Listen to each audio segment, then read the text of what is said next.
I work directly for the Bureau Chief for air quality, and so that means I get involved in a lot of different things. And one of her priorities is this prescribed fire effort through SURPASS as well as on a statewide basis that's a little bit more tailored to South Carolina, and that's what I'll be talking to you about today. So you'll see the first slide of my PowerPoint has both the DHEC logo as well as the South Carolina Forestry Commission logo, and that is because we really have been partners for a long time. We've had a really good relationship with forestry for a number of years. We've attended the Prescribed Fire Council meetings for quite a few years. Actually, the two agencies developed the smoke management guidelines together some years back. That might even been as many as 10 years ago. Time flies. And all of that to say that we have really had a really good relationship with our partners in the forestry arena on the statewide basis. But the SURPASS effort has really done a lot to bring us even more closely connected and really kind of elevate some of the issues that we share. Here in South Carolina, forest managers conduct prescribed burns on about 525,000 acres each year. Experts agree that nearly twice this amount needs to receive this treatment, but obstacles such as smoke management and liability concerns, fragmentation of forest land, and changing attitudes about prescribed burning make increasing the amount of acreage burned a major challenge. But these obstacles weren't unique to South Carolina, and so around 2000, joined the conference. The SURPASS Air Quality Messaging Subcommittee began evaluating the communication and outreach processes and tools that member organizations currently use to increase prescribed fire awareness. So if we go to the next slide.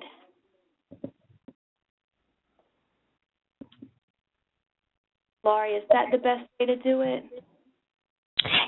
Yes. Yes, so are you cut out for one moment. Are you ready for the slide change? Yes, ma'am. Okay.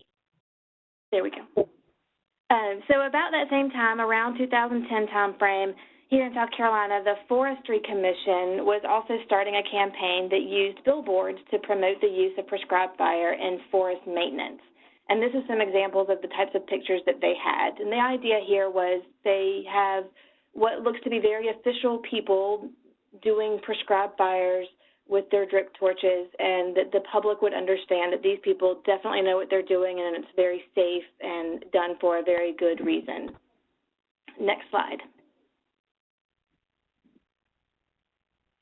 Meanwhile, in anticipation of lowered federal air quality standards from EPA, DHEC was focusing on ways to reduce particulate emissions.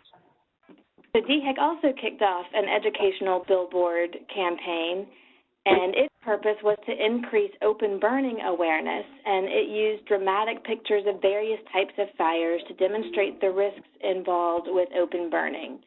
And you'll see here, these were 6 of the pictures that we used, and they are fairly dramatic, especially with the little boy using his asthma inhaler. It really sends a pretty strong message. The one over on the lower right kind of got some eyebrows raised because it does resemble what could be construed as a prescribed fire. So next slide. Kind of the point where I feel like the needle scratched the record. Everything just kind of came to a screeching halt because we realized at that point that despite our best intentions and our mutual relationships with each other, neither agency had communicated to the other one about the different campaigns and how one could impact the other. So again, all of this was occurring while the SURPASS effort was highlighting this exact issue, and it made us realize that the messages about fire and the impacts of smoke are conflicting and are confusing the public. Is fire good, or is it bad, or is it both? It was abundantly clear that a collaborative approach was critical. We now have a challenge that we both see. The standards for the particulate matter emissions are getting lower, while the need for prescribed fire is increasing. Next slide. So the chief of the air quality program in South Carolina, that's Lawra Boyce, and the Forestry Commission's Director of Forest Protection, that's Daryl Jones, developed a focus group of diverse stakeholders to discuss the collective need of increasing prescribed fire while joined the conference. Air quality and collaborate on developing a holistic message, effectively communicate this message with the public. At the time, the environmental director, DHEC, also a surpass principal, so the timing was perfect and the momentum was really there.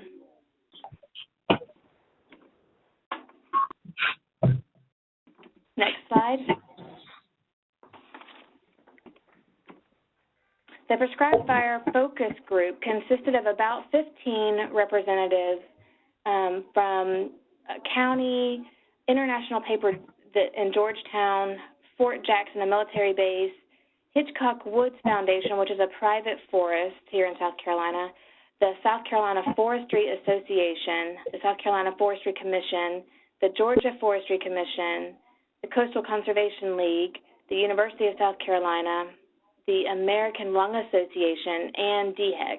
And we also had several community members who had previously filed complaints about various burns in their area.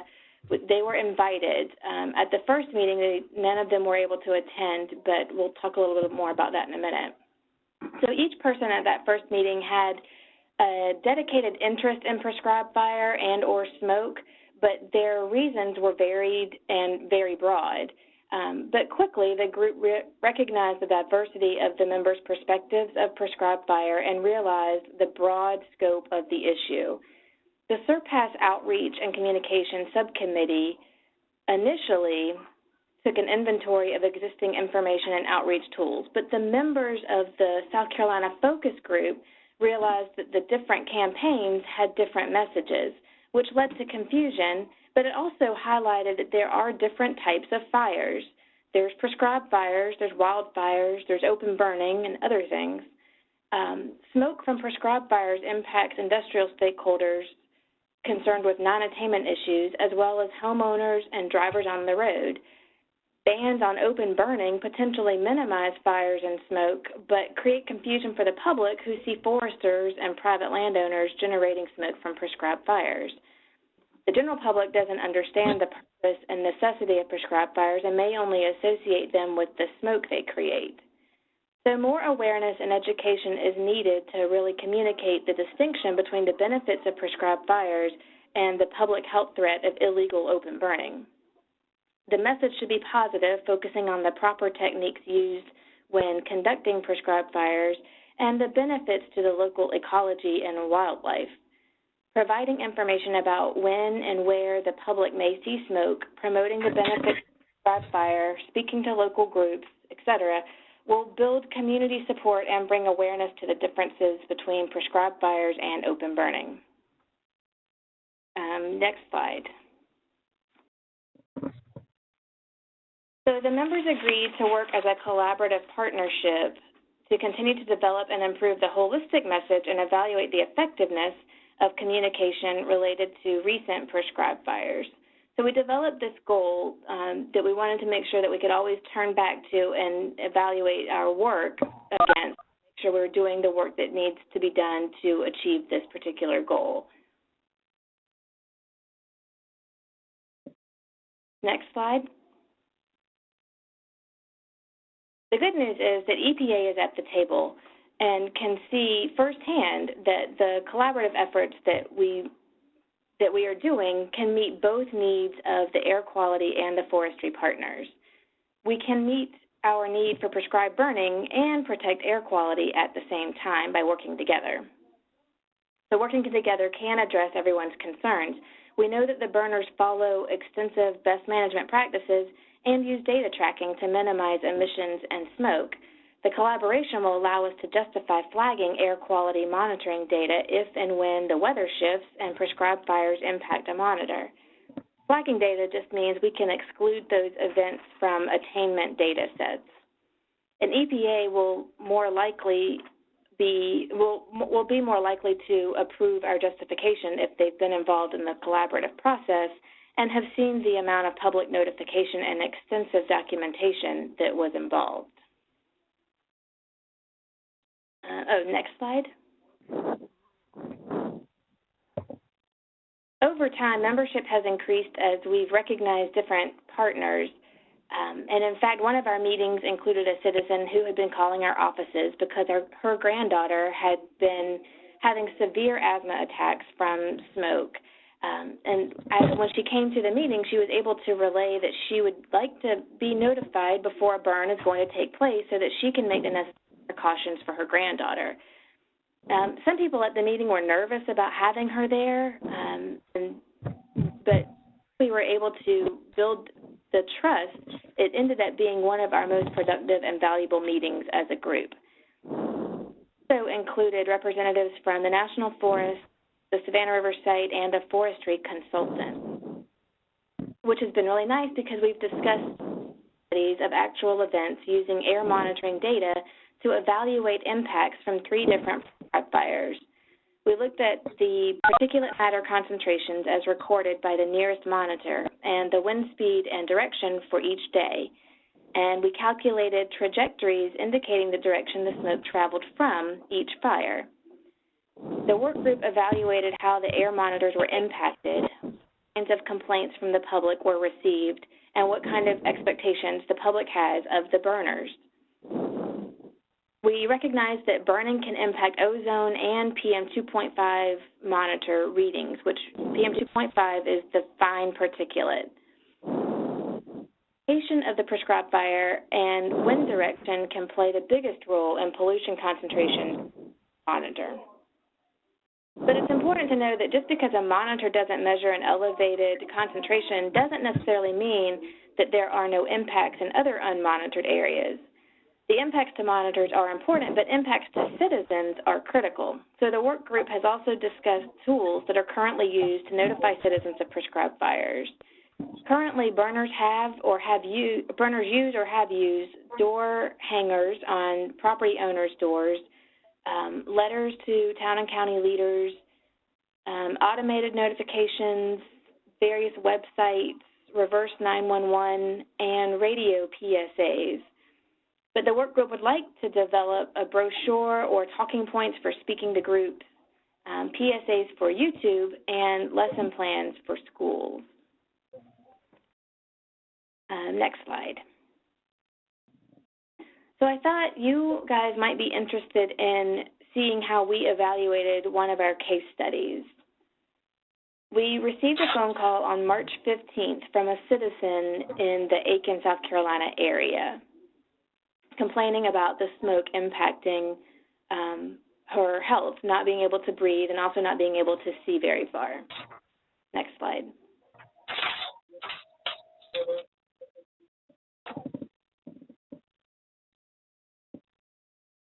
So we went to the data sets that we have and from our monitors, and we looked at the day before and saw that around 4 p.m. in the afternoon of the day before, the PM 2.5 concentrations really spiked pretty high. They're typically right around 15 micrograms per cubic meter, and right around 4 o'clock you can see on that slide that they spiked up to around 120 micrograms per cubic meter.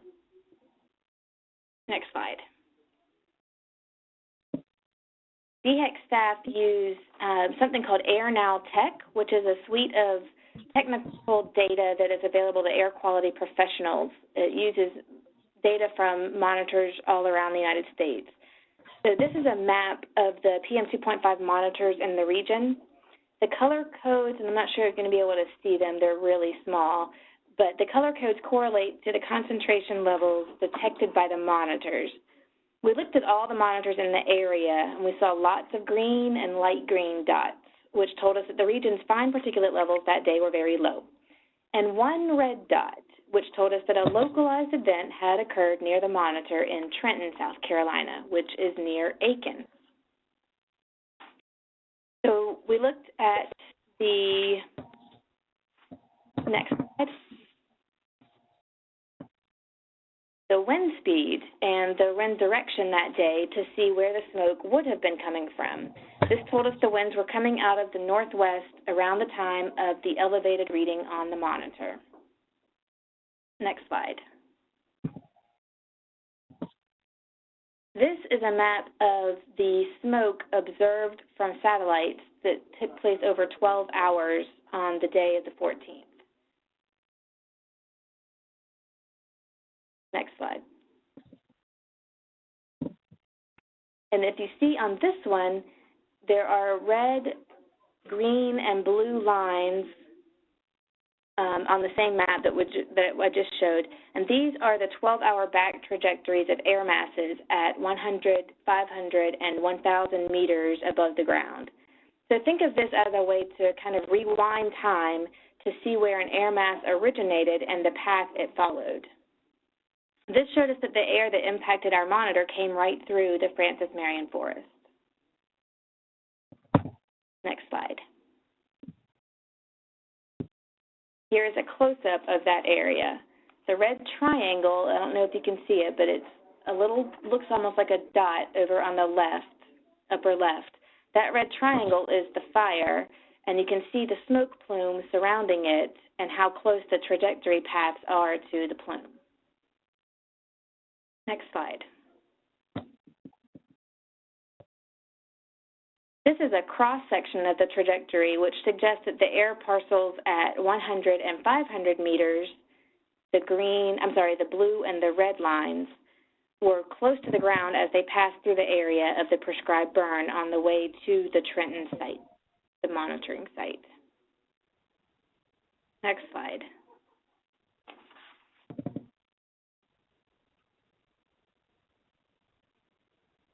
So by establishing a really good working relationship with the prescribed fire partners, we were able to work with the prescribed fire coordinator at the Sumter Francis Marion National Forest to discuss what happened at that event.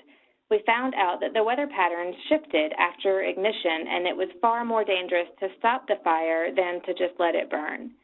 We've been able to continue these conversations in which we can share data and perspectives. And in fact, as a result of the relationships we've established, we got a call from a forestry consultant, before he started a burn to let us know when it would be ignited, where and how large the burn area would be, and how long it would burn.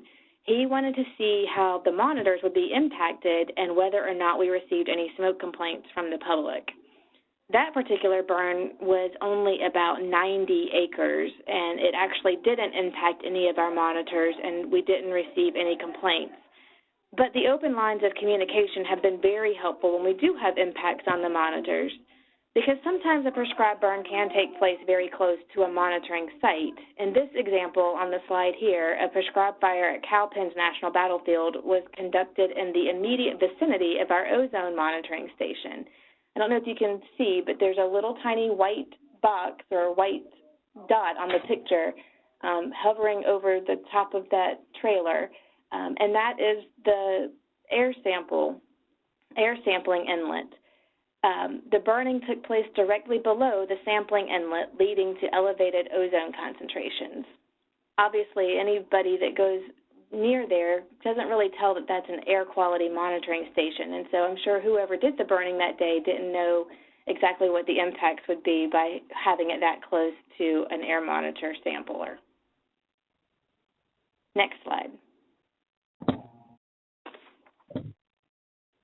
The work group has a few projects in the hopper right now and a few that it would like to tackle as time or resources permit. We see the need for a mobile app that would provide a map of current fires in the state and could layer a map of air quality monitors and wind speed or direction. Currently, these maps are on the different agencies' web pages, so we'd like to combine them into one usable map that could be accessed from mobile devices.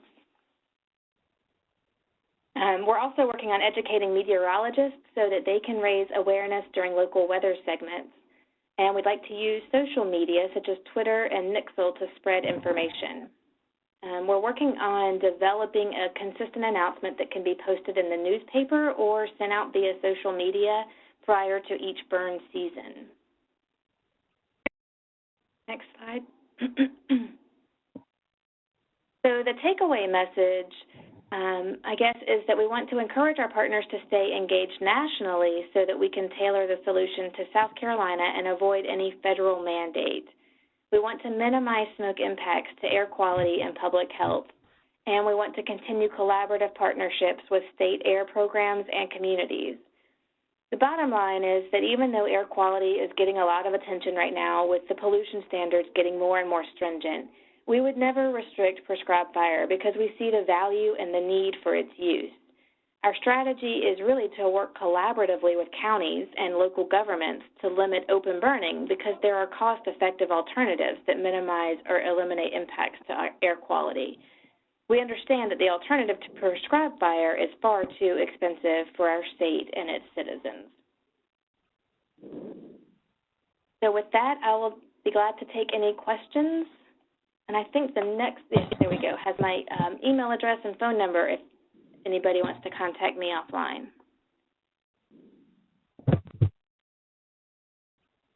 So do we have any questions from our group members?